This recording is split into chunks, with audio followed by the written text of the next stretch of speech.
Communication, marketing, recrutement. Vos besoins ont des solutions vidéo avec Décideur TV, le studio.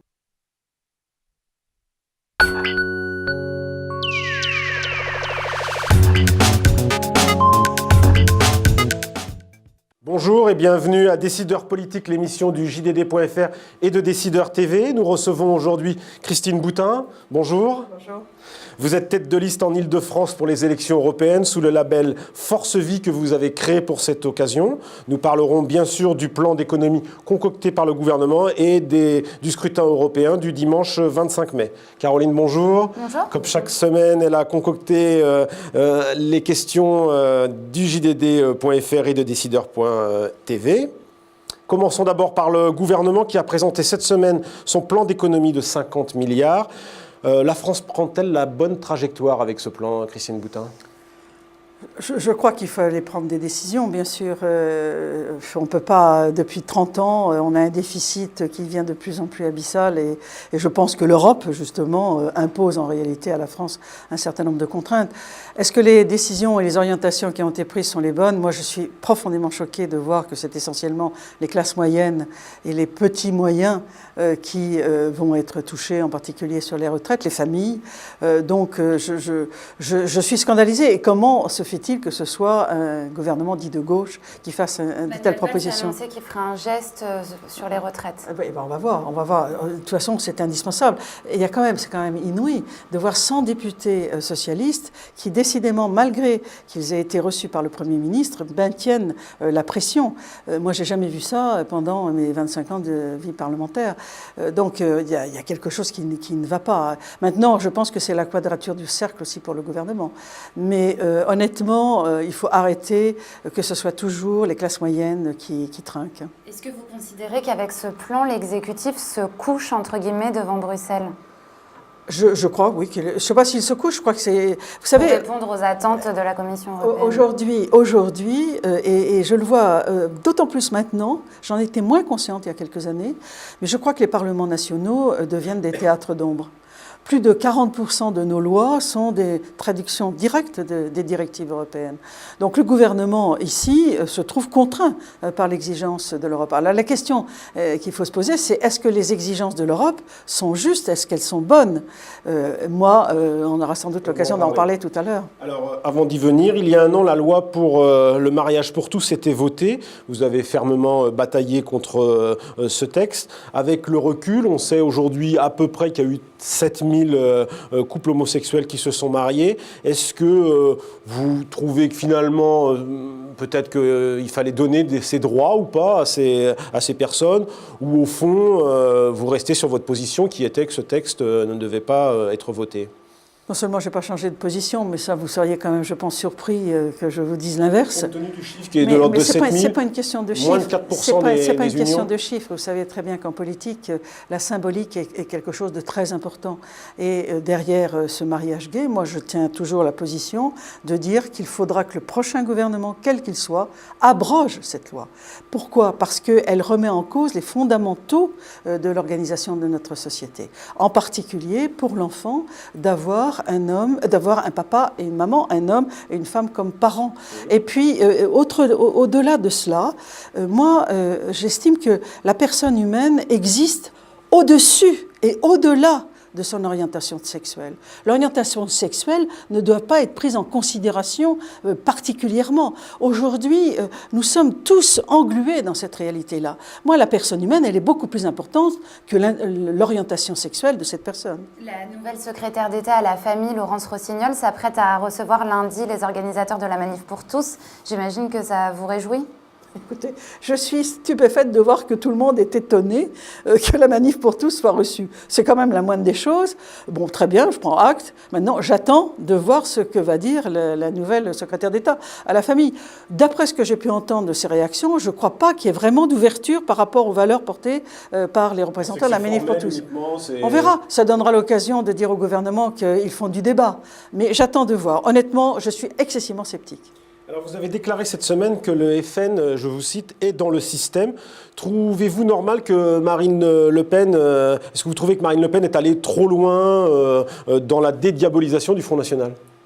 Au fond, ça correspond à ça, ce que vous dites. Non, oui, ce que je dis, c'est que le Front National et Mme Le Pen est une véritable tromperie pour les électeurs. Vous savez qu'aujourd'hui, beaucoup de Français rejettent la classe politique, qu'elle soit de droite ou de gauche, et a un peu envie d'essayer le Front National, pensant qu'il porte des valeurs, et je parle en particulier des chrétiens et des gens qui sont venus, ou des musulmans, ou des juifs et des croyants, qui s'imaginent que le Front National porte ces valeurs-là, alors qu'il ne les porte absolument plus. Le Front National a pris des positions sur le plan économique qui sont très à gauche et sur le plan sociétal très relativistes. C'est-à-dire qu'ils ont abandonné les principes fondamentaux qui fondent notre société. Donc je pense qu'il y a une tromperie. Du reste, Mme Le Pen n'était pas là lors des fameuses manifestations. Et on sait très bien qu'elle a un regard très relatif vis-à-vis de l'avortement, vis-à-vis de tous les sujets profonds qui font l'harmonie d'une société. Finalement, c'est le Front National votre principal adversaire pour les élections européennes? C'est pas nouveau.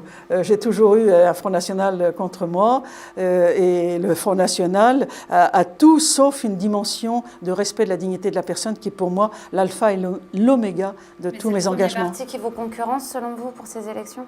Oh, je ne sais pas si je suis concurrencée, ça me fait beaucoup d'honneur de penser que je suis concurrencée par le Front National, l'UMP ou le PS. Ce que je pense sincèrement, c'est qu'ils sont tous dans le même paquet. L'UMP a choisi la position libertaire. UMPS-FN. Oui, absolument. C'est UMPS-FN. L'UMP s'est mis sur le libertaire en ce qui concerne les problèmes de société et le PS s'est mis sur le libéral, sur le plan économique. Et on le voit aujourd'hui avec le plan de M. Valls. Alors vous êtes tête de liste aux élections européennes en Ile-de-France sous la bannière Force Vie. Quel score espérez-vous ? Le meilleur possible, bien sûr. Je ne sais pas, nous verrons. C'est la première fois que vous vous présentez à des élections européennes. Oui, ben, on verra. C'est un objectif ou pas? L'objectif, c'est d'en avoir le maximum. Il y a 8 listes, j'espère qu'on aura plusieurs élus. Mais ce qui est certain, c'est que nous proposons une offre nouvelle. Ma liste, par exemple, malgré mon âge, est à 42 ans d'âge moyen. Je ne suis entourée que de jeunes. Nous faisons une campagne beaucoup sur les réseaux sociaux, parce qu'on n'a pas énormément de moyens. C'est une nouvelle dynamique qui est en train de se mettre en place. C'est une nouvelle offre politique sur des repères qui sont clairs. Ça dépasse le cadre du parti que vous aviez fondé, le Parti chrétien-démocrate. Ça dépasse ce cadre-là ou au fond, c'est un peu les forces vives de PCD qui se retrouvent avec Force Vie, si je peux me permettre. Non, pas du tout. Du reste, nous ne voulons le soutien d'aucun parti politique. C'est clair. Et vous allez prendre à qui alors? Vous allez prendre à l'UMP, au FN? Je vais prendre aux Français qui nous feront confiance et qui iront voter. Parce qu'il faut qu'ils aient voté. Vous savez que pour les Européennes, il y a beaucoup d'abstention. Et donc, ce sont les hommes et les femmes de bonne volonté qui disent que le changement de civilisation qu'on nous propose, dans lequel il n'y a plus de repères ni de transcendance, nous ne voulons pas de ce changement de civilisation. Et c'est un mouvement qui commence, qui va bien au-delà de tout. L'UMP n'a pas du tout pris ça en compte. Vous avez quand même été longtemps ça fait déjà un petit moment, dans ce parti, vous avez occupé des fonctions même éminentes, et vous pensez qu'il ne recouple plus du tout ces sujets-là? L'UMP a basculé sur le plan libertaire, évidemment, on le voit très bien. Il n'y a plus que quelques-uns qui tiennent, et je les en remercie, c'est du reste plutôt la nouvelle garde, mais ceux qui tiennent le parti ont basculé totalement sur les fondamentaux. Pour vous? Écoutez, il faut lui poser la question. En tous les cas, vous savez que j'ai beaucoup d'amis. Il ne voterait pas pour la liste UMP. Oui, écoutez, nous sommes une offre nouvelle, mais je ne demanderai pas à Henri Guénaud de se prononcer publiquement parce que ce serait indélicat de ma part, mais il fera ce qu'il veut dans l'isoloir. Vous avez été ministre de Nicolas Sarkozy. Est-ce que vous avez des nouvelles de l'ancien président ? Oui, je le vois de temps en temps. Et quels sont vos échanges? Ce sont des échanges amicaux et j'essaie d'être discrète à la différence d'un certain nombre. Moi, quand je vais voir Nicolas Sarkozy, je ne le dis pas parce que ça fait partie de la relation humaine que l'on peut avoir quand on a servi un président. Respectueuse, en tous les cas. Souhaitez-vous qu'il revienne en 2017, son retour en 2017, puisque lui-même en parle? Est-ce que vous souhaitez qu'il revienne et est-ce que vous pourriez le soutenir? Sans langue de bois, franchement, sincèrement, c'est vraiment lui qui doit en décider. Aujourd'hui, c'est un grand désert politique. On ne voit pas, aussi bien à droite qu'à gauche, même à l'extrême droite, on ne voit pas de leader qui s'impose. Je ne sais pas ce que fera Nicolas Sarkozy. Moi, j'ai vu une de ses photos là aujourd'hui avec sa petite fille. C'était charmant. On a plutôt l'impression d'un père de famille qui est heureux. Et ça fait plutôt plaisir de voir quelqu'un d'heureux. Maintenant, je ne sais pas ce qu'il fera et on verra en 2017. C'est très loin. C'est vrai que c'est très loin 2017. ça sera peut-être nécessaire, ça sera peut-être quelqu'un d'autre. En tous les cas, ce que je crois, mais je ne vais pas m'immiscer dans les règles du jeu de l'UMP, c'est qu'il n'y aura pas de primaire s'il y va. Il n'y aura pas de primaire à l'UMP. Il n'a pas besoin de primaire, M. Sarkozy. Caroline, les questions des internautes. Alors, il y a une de vos déclarations qui a été extrêmement commentée sur les réseaux sociaux ce mois-ci. Vous avez déclaré dans une interview à la revue Charles, l'homosexualité est une abomination, ce qui a suscité, vous en doutez j'imagine, énormément de commentaires, notamment celui du patron de l'UMP, Jean-François Copé, qui a publié sur Twitter le message suivant: ses propos sur l'homosexualité étaient insupportables, inacceptables, impardonnables. Est-ce que vous regrettez ces propos ? Je pense que M. Copé doit regretter les siens, en tous les cas. Pourquoi ? Parce que quand je vois le nombre de personnes qui ont réagi de façon négative à la déclaration de M. Copé, il aurait mieux fait d'être un petit peu plus calme, Mais est-ce M. que Copé. vous concédez une maladresse ou alors vous pensez les choses telles quelles ? J'ai répondu de façon très claire dans un communiqué de presse, et je n'irai pas plus loin puisqu'il semblerait qu'il y ait une action pendante devant la justice me concernant. J'ai déclaré que c'était un propos maladroit. Voilà, donc je n'ai rien de plus à rajouter. Mais pour M. Copé, je maintiens. Je crois qu'il a fait une très grande erreur de réagir aussi brutalement, rapidement, sans réflexion et sans recul.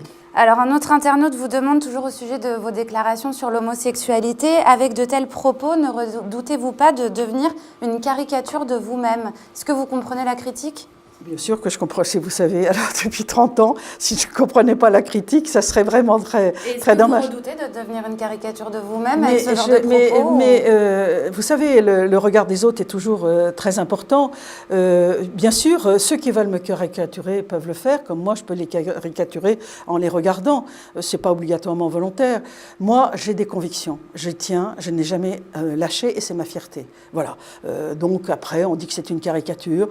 Mais c'est de moins en moins une caricature. Ça a été une caricature, mais c'est de moins en moins une caricature parce que vous savez, il y a une révolution culturelle qui est en route, qui a commencé. Elle est peu visible, mais elle commence à être là. Et il se trouve que moi, qui ai toujours été à contre-courant des 30 ans de ma vie active politique, eh bien, figurez-vous que je deviens à la mode.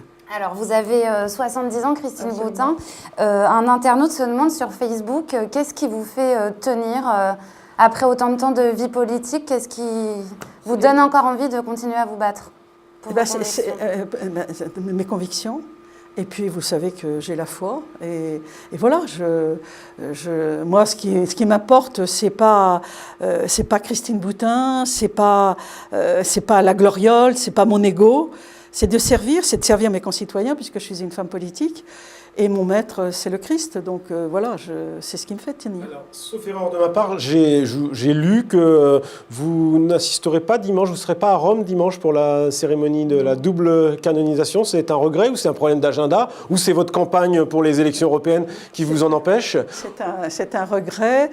C'est ma campagne pour les européennes qui m'impose. Vous savez, elle est très courte, la campagne. Il y a les vacances de Pâques, il y a le 1er mai, il y a le 8 mai.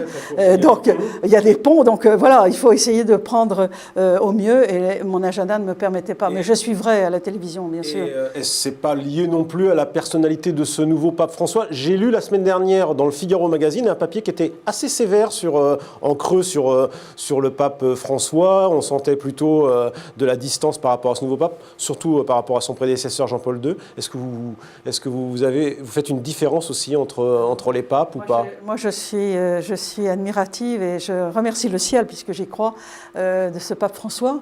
Vous savez, Jean-Paul II, c'était le pape de la foi. Benoît XVI, c'était celui de la réflexion.